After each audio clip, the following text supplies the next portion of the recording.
देख रहे हैं सत्यहिंदी.com। हमें खुशी इस बात की है कि आप हमारे सभी प्रोग्राम्स को पसंद कर रहे हैं और आपसे हमारा रिश्ता मजबूत हुआ है।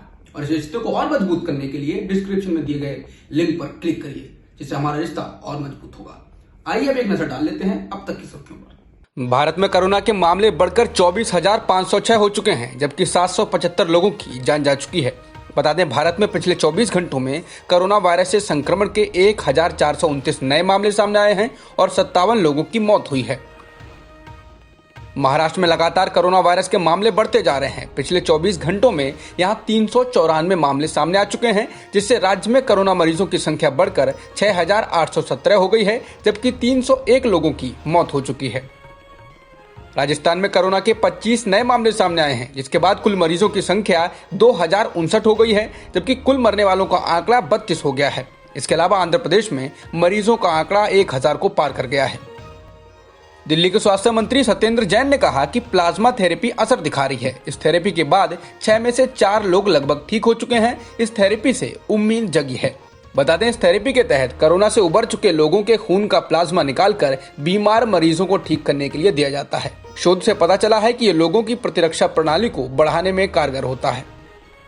कोरोना वायरस के प्रकोप को देखते हुए यूपी के मुख्यमंत्री योगी आदित्यनाथ ने राज्य में 30 जून तक के लिए सभी सार्वजनिक जनसभाओं और भीड़ के इकट्ठा होने पर रोक लगा दी है। मुख्यमंत्री कार्यालय के अनुसार आगे का फैसला परिस्थिति को समझने के बाद लिया जाएगा। केंद्रीय गृह मंत्रालय ने देश भर में दुकानों को खोलने की अनुमति दे दी है। मॉल्स में लगने वाली दुकानें अभी बंद रहेंगी। केंद्र सरकार ने कहा है कि यह अनुमति शर्तों के साथ दी जा रही है। शर्त यह है कि सभी लोगों को सोशल डिस्टेंसिंग के नियम का पालन करना जरूरी होगा, मास्क लगाना होगा और ग्लव्स पहनने होंगे। शहरों और कस्बों में बाजार बंद रहेंगे और छोटी मोटी दुकानें खुलेंगी। ग्रामीण इलाकों में सभी दुकानें खुलेंगी, लेकिन हॉट स्पॉट और कंटेनमेंट जोन के इलाकों में अभी दुकानें बंद ही रहेंगी। नगर निगम और नगर पालिका के अंदर और बाहर आने वाले दुकानों को खोलने के केंद्रीय गृह मंत्रालय के फैसले को दिल्ली सरकार ने फिलहाल लागू करने से मना कर दिया है। दिल्ली सरकार ने कहा है कि वो हालात का जायजा लेने के बाद इसके ऊपर कोई निर्णय लेगी। दिल्ली डिजास्टर मैनेजमेंट अथॉरिटी की शीर्ष कमेटी स्थिति का मूल्यांकन करेगी, फिर उसके बाद इसके ऊपर कोई फैसला लिया जाएगा। इसके अलावा असम सरकार ने भी अभी सभी दुकानों को खोलने के फैसले को लागू करने से मना कर दिया है। असम सरकार का कहना है कि वो 27 अप्रैल को इस पर फैसला करेंगे। कोरोना वायरस के कारण हुए लॉकडाउन ने आधिकारिक तौर पर 2020-21 के एकेडमिक सेशन में देरी कर दी है। सरकार द्वारा नियुक्त एक समिति ने सिफारिश की है कि उच्च शिक्षा के लिए जुलाई के मध्य से शुरू होने वाले सेशन को सितंबर से शुरू करना चाहिए। देश भर के विश्वविद्यालयों और स्कूलों को 16 मार्च से बंद कर दिया गया था।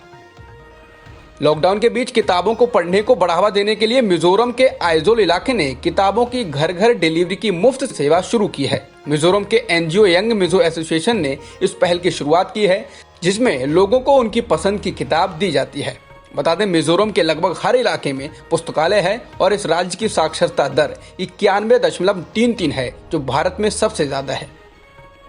कोरोना वायरस के चलते साल के अंत में होने वाले बिहार चुनाव को लेकर चुनाव आयोग को चिंता सता रही है, जिसको लेकर आयोग ने बैठक भी की है। कहा जा रहा है इस बैठक में दक्षिण कोरिया की तर्ज पर चुनाव कराने पर विचार किया गया है और इस पर विचार करने के लिए एक कमेटी का गठन भी कर दिया गया है। बता दें, इस महीने कोरोना वायरस के प्रकोप के बीच दक्षिण कोरिया में नेशनल असेंबली के लिए 300 सीटों पर सफलतापूर्वक चुनाव कराए गए थे। अमेरिकी फूड एंड ड्रग एडमिनिस्ट्रेशन ने डॉक्टरों को मलेरिया की दवा हाइड्रोक्सी क्लोरोक्विन के इस्तेमाल नहीं करने की चेतावनी दी है। वजह यह है कि किसी मामले में इसके साइड इफेक्ट के तौर पर मरीजों के हार्ट फेल होने की शिकायतें मिली हैं। दुनिया में कोरोना वायरस से मरने वालों का आंकड़ा 1,97,000 से ज्यादा हो गया है, जबकि संक्रमित लोगों की संख्या 28,32,000 से ज्यादा हो गई है। इसके अलावा ठीक होने वालों की संख्या 8 लाख से ज्यादा हो चुकी है।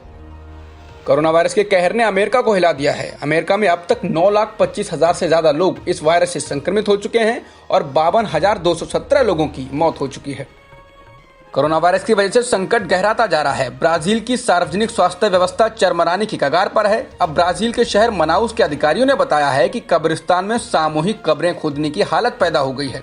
कब्र खोदने वालों को एक दिन में 100 लाशें दफनानी पड़ रही हैं। कोरोना वायरस के संक्रमण के बाद 3 गुना शवों की वृद्धि हुई है। स्वास्थ्य मंत्रालय ने अब तक करीब 53,000 कोरोना के मामलों और 3600 मौतों की पुष्टि की है। स्पेन के अधिकारियों ने बताया कि कोरोना के प्रकोप की शुरुआत होने के बाद से पहली बार ठीक हो रहे लोगों की संख्या संक्रमित हो रहे लोगों से ज्यादा हो गई है। सबसे ज्यादा संक्रमितों की संख्या के मामले में स्पेन दूसरे स्थान पर है। शुक्रवार को स्पेन में 2796 नए मामले सामने आए, जबकि 3105 मामलों में संक्रमित कोरोना से ठीक हुए। कोरोना वायरस की उत्पत्ति को लेकर स्वतंत्र जांच की मांग को चीन ने खारिज कर दिया है। ब्रिटेन में चीन के टॉप डिप्लोमेट चेन वेन ने बीबीसी से कहा कि इस तरह की मांग राजनीति से प्रेरित है और कोरोना वायरस के खिलाफ चीन की लड़ाई को कमजोर करने की कोशिश है। अब तक की खबरों में इतना ही।